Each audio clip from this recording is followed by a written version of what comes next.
we are going to discuss a Tucson problem that we're having. So, can we have a problem that happens in Tucson? And we get potholes a lot, so let's not do potholes, but something else. Not turning signals. It's not enough. Oh, I like this. So, lack of the use of turning signals, that is a problem, right? Everybody experience that? That is a problem. People don't put their turning signals on. And I just have to say, though, unfortunately, we have a sign language interpreter, and they didn't show up. So I'm really sorry about that, but don't worry, because one of the guys in the back, Josh said he has taken a sign language class like in college 10 years ago, and he's got this. So don't worry, we're gonna get it to you if you're hearing impaired. And Tucson Today, bring it on.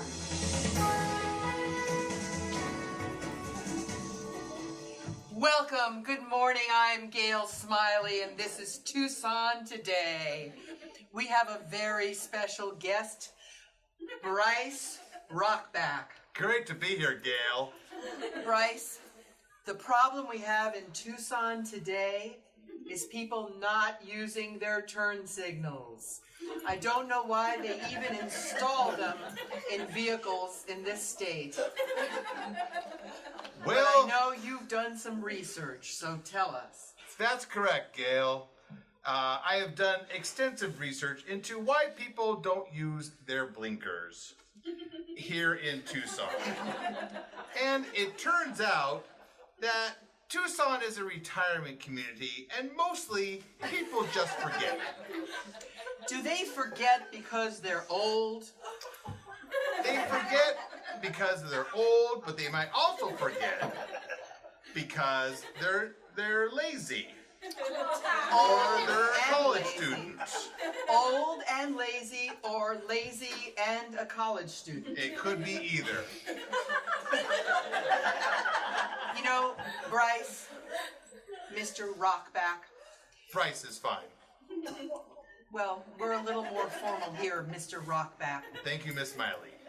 And unfortunately, the dangers posed by the lack of turn signals are many.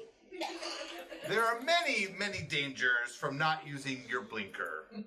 The people in back of you don't know whether you're going left or right, or if you're expected to continue in the same forward fashion that you have been.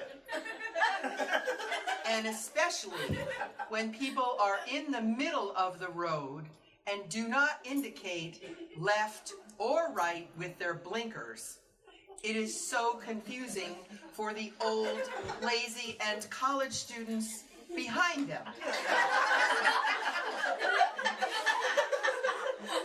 This is true, Gail. When you get an old, lazy person in front of a lazy college student, and neither one of them are using their blinkers, it's chaos, really. We don't know if it's going left, if it's going right. When will the chaos end, Gail? When?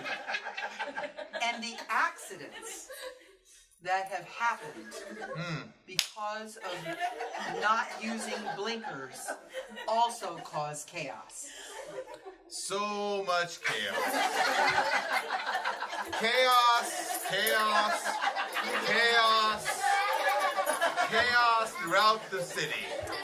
You know what I heard, Mr. Rockback? I heard someone say that their fluid in their blinker was low. Oh, Gail, we all know there's no such thing as blinker fluid. I couldn't believe my ears. Dr. Rockback, do you have a suggestion for Tucsonans? Yes. Anytime you are thinking about turning either left or right and want to avoid the chaos of old people or lazy college students, simply turn on your blinker to indicate left or right. And in the absence of that, we'll assume you're going straight forward. And finally, remember to turn it off when you're finished. Yes, there's nothing worse than a blinker going and going and going and going. That's its own special type of chaos. Thank you, Dr. Broadback. That's Gail Smiley for Tucson Today.